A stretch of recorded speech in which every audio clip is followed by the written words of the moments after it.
नमस्कार साथियों, मैं देवेंद्र कड़वासरा आप सभी का स्वागत करता हूं समर्पण संस्था नोहर के यूट्यूब चैनल पर। साथियों, आज कुछ मैथ के महत्वपूर्ण प्रश्न करते हैं जो काफ़ी बार एग्जाम में पूछ लिए जाते हैं। सबसे पहले हम स्टार्ट करते हैं, पहला क्वेश्चन उठाते हैं। वो रहेगा सेंसफल ज्ञात करना, रिमाइंडर ज्ञात करना। उस सवाल में पूछा गया है कि 75, 73 और 78 और 76 का मल्टीप्लाई को जब हम 34 से डिवाइड करते हैं तो सेंसफल क्या रहेगा, रिमाइंडर क्या रहेगा। देखिए क्या करना है, इनके गुणा को आपको भाग देना है 34 का और सेंसफल ज्ञात करना है। तो सेंसफल ज्ञात करना है तो हमें क्या करना है, इन सभी को अलग अलग से आप 34 से भाग दे दीजिए और रिमाइंडर लिख लीजिए कि कितना सेंसफल आता है। कितनी बार भाग गया है ये नहीं देखना, भागफल नहीं देखना, हमें सेंसफल देखना है। जैसे हम साइड में कर लेते हैं, सवाल अच्छा सवाल बनता है ये। 75 में देखिए हमने दिया है 34 का डिवाइड किया तो हम 2 बार गया 68 आ गया। रिमाइंडर कितना बचा हमारे पास में, 7 बचा। तो यहाँ से रिमाइंडर 7 है। सेम ही जब यहाँ पर 73 में जब हम भाग देंगे 34 का तो रिमाइंडर यहाँ से आएगा 5 और यहाँ पर रिमाइंडर जब 78 में देंगे तो 34 दूना 68 होता है, सेंसफल बचा 10 और यहाँ पर देने के बाद में हमारे पास सेंसफल बचता है जो कि अपने बचेगा 8। अब इनका दोबारा से आप मल्टीप्लाई कर लीजिए। 75 7 गुणा में 5 35 हो गया और ऐसे ही 10 गुणा में 8 80 हो गया। अब इनको दोबारा से आप क्या कर दीजिए, 34 का भाग दे दीजिए। 34 का भाग देने पर यहाँ पर हमारे पास रिमाइंडर आएगा 1 और 80 में जब भाग दिया तो 68 आया और रिमाइंडर जब सेंसफल देखते हैं तो 12 आया। तो 12 गुणा में 1 आपका यही आंसर है। संख्या आनी चाहिए अंत में, वो 34 से छोटी आनी चाहिए। तो हमारा यही आपका रिमाइंडर रहेगा, 12 आपका आंसर रहेगा। अच्छा सवाल था। दोबारा से देखिए कि क्या किया गया है। हमें बोला गया है उसमें रिमाइंडर निकालने के लिए, तो हम क्या करेंगे, प्रत्येक को अलग अलग से भाग दे करके रिमाइंडर लिख लेंगे। 75 में 34 का जब भाग दिया, रिमाइंडर आया हमारे पास में 7, ऐसे ही 5 और आगे 10 और 8। अब इनको मल्टीप्लाई बोला है तो मल्टीप्लाई कर देना और एडिशन बोले तो एडिशन कर देना है और फिर दोबारा से अगर ये 34 से बड़ा आता है तो दोबारा से भाग देंगे, वरना वही सेंसफल होगा। तो हमने देखा 35 और गुणा में 80 बना तो 35 को फिर हमने 34 से भाग दिया और रिमाइंडर देखा है 1 आया और आगे 80 में जब 34 का भाग दिया रिमाइंडर 12 आया। बीच में मल्टीप्लाई का निशान है तो गुणा किया, हमारे पास 12 आंसर आ गया जो कि आपका सही आंसर रहेगा। तो इसका रिमाइंडर सेंसफल क्या रहेगा, 12 रहेगा। चलिए नेक्स्ट सवाल पर बढ़ते हैं।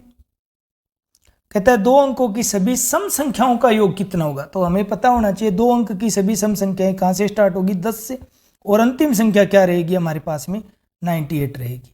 हम जानते हैं सम संख्याओं का औसत निकालना या जिनके बीच का समान अंतर हो संख्याओं का, उनका औसत होता है प्रथम पद प्लस अंतिम पद और बट्टे में क्या होता है 2। ये औसत आ गया है।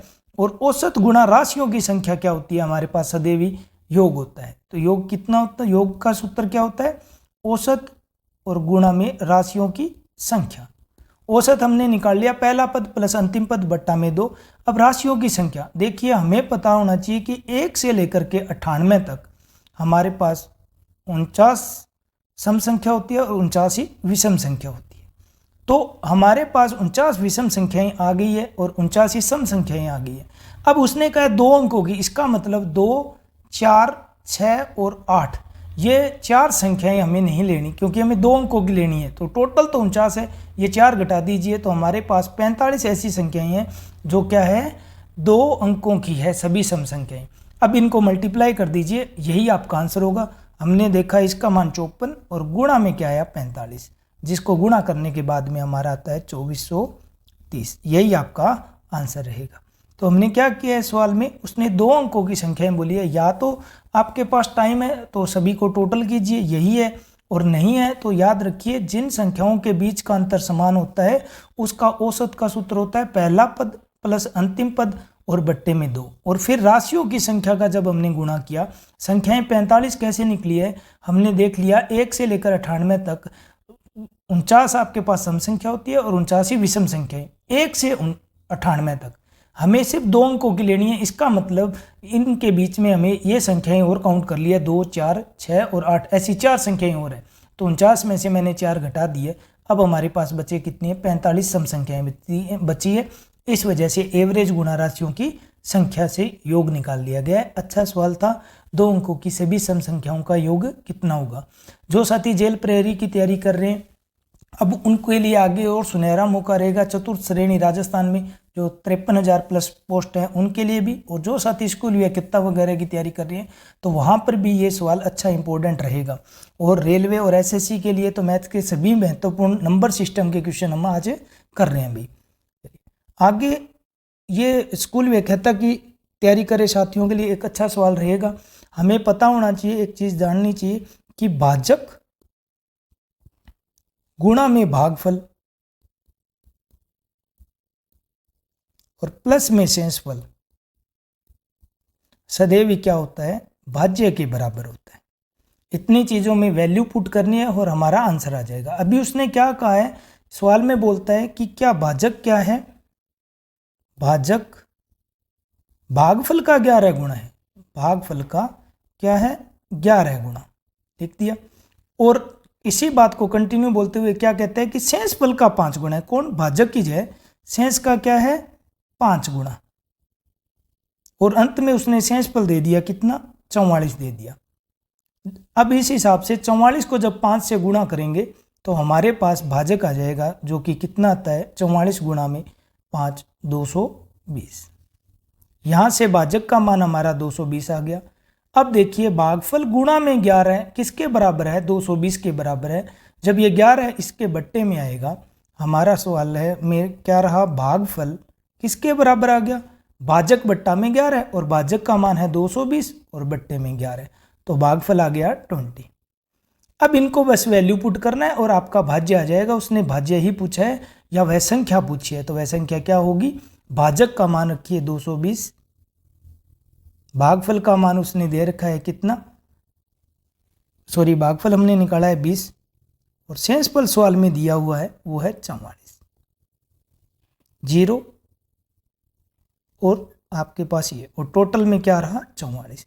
जब इनको जोड़ेंगे हमारा मान आ जाएगा 4 4 4 और 4। यही आपका आंसर रहेगा, जो कि ऑप्शन किस में है, डी में। तो जो साथी स्कूल व्याख्याता की तैयारी कर रहे हैं उनको ये पता होना चाहिए कि भाजक गुणा भागफल प्लस शेषफल किसके बराबर होता है, सदैव भाज्य के बराबर होता है। और हमें इसके अकॉर्डिंग सवाल से निकाल करके लेकर के आए कि भाजक क्या है, भागफल का 11 गुणा और शेषफल का 5 गुणा है। तो शेषफल हमारे पास 44 था, 44 गुणा में 5, तो 220 जो आया वो क्या आ गया, भाजक आ गया। अब जब भाजक और भागफल के पहला रिलेशन देखा था, उससे हमने भागफल क्या कर दिया, भाजक बट्टा में 11 कर दिया है, जो कि अपने पास मान आ गया 20, और वैल्यू इसमें हमने पुट कर दी, जिसके बाद में आपका ऑप्शन डी आपका सही आंसर निकलता है। तो ये अच्छा सवाल है, नोट कर लें जरूर। आगे बढ़ते हैं हम नेक्स्ट सवाल की तरफ। देखो उसने कहा है 2 संख्याओं का योग, उसने कहा है 2 संख्याएं कोई भी a प्लस बी मान लेते हैं हम, उनका योग दिया गया है 25, और उसने कहा है उनका गुणा कितना है, 144, और फिर उसने कहा है कि उन दोनों का अंतर बताइए, ये हमें ज्ञात करना है। तो हमें पता होना चाहिए कि इन 2 संख्याओं का जोड़ क्या होता है, अपने पास में 25 बनेगा। देखो एक संख्या 16 ले लीजिए, दूसरी संख्या 9, इनका टोटल देखिए क्या रहता है 25, समीकरण को संतुष्ट करता है। अब इनका गुणा भी चेक कीजिए, क्या 144 बनता है, तो यही संख्या है, और हम जानते हैं कि 16 गुणा में 9 क्या होता है, 144। तो पहली संख्या तो हमारे पास आ गई 16, और दूसरी संख्या क्या है हमारे पास में 9, और 16 में से 9 घटाने पर क्या आएगा आपके पास, 7 आएगा, जो कि आपका ऑप्शन है बी। तो यही आपका आंसर होगा। तो करना क्या है, 2 संख्याओं का जोड़ देखना है, 16 और 9 25 होता है, और उनका अंतर देखा तो हमारे पास कितना आ गया 7, और उनका गुणा 144 था, समीकरण को संतुष्ट कर रहे थे मान, और वही वैल्यू हमने पुट की है। तो a माइनस बी का मान क्या हो जाता है, 7 हो जाता है। अच्छा सवाल है, जो साथी 4th ग्रेड की तैयारी करेंगे चतुर्थ श्रेणी कर्मचारी की, वो जरूर नोट कर लेवें और अभी से अपनी मैथ को सुधार लेवें। 25 नंबर के मैथ रहेगी, जो कि धीरे धीरे कॉन्सेप्ट से पढ़ने हैं। कुछ सवाल पेचीदा सवाल आए तो आपके कॉन्सेप्ट क्लियर होंगे तो अच्छे से हो जाएंगे। ये सवाल मोस्ट इंपॉर्टेंट रहेगा। कहता है किसी संख्या को 55 से विभाजित करने पर शेषफल 28 आता है, उसी संख्या को 11 से विभाजित करने पर शेषफल बताइए। जब भी इस प्रकार के सवाल आए तो अगर कहे वही संख्या, तो आपको शेषफल में ही भाग दे देना है। शेषफल कितना है, 28, 11 का भाग दिया, 11 दूआ 22, और रिमाइंडर कितना आया 6। यही आपका आंसर रहेगा। तो हमें करना क्या है कि ऐसे सवाल जिसमें बोले कि किसी संख्या को इससे विभाजित करने पर शेषफल इतना आता है, उसी संख्या बोले तो आप शेषफल पर ही अप्लाई कर रहे हैं। अगर कहे उस संख्या का दुगना तो आप शेषफल को दुगना कर दीजिए। अगर कहे उस संख्या का वर्ग तो आप शेषफल का वर्ग करके जिससे भाग देने को बोला जा रहा है उसी से कर दीजिए। उसने इस सवाल में क्या कहा है, उसी संख्या बोले तो शेषफल ही लेना है। अगर कहीं उस संख्या का दुगना तो शेषफल का दुगना लेना है। सदैव ध्यान दीजिए, तो इस सवाल में जब भी ऐसा सवाल आए आपको शेषफल पर ही काम करना है और शेषफल में जिससे भी भाग देने का बोल रहा है आप भाग दे दीजिए। तो इस सवाल में हमें क्या कहा था कि 28 शेषफल है और उसके बाद में कहा कि 11 से डिवाइड किया जाए, तो 11 दूआ 22 और रिमाइंडर कितना बचा हमारे पास है 6, जो कि आपका आंसर था। उम्मीद करता हूँ ये 5 सवाल आप नोट कर लेना और आगे भी आप ऐसे ही हेल्पफुल वीडियो बनाते रहेंगे।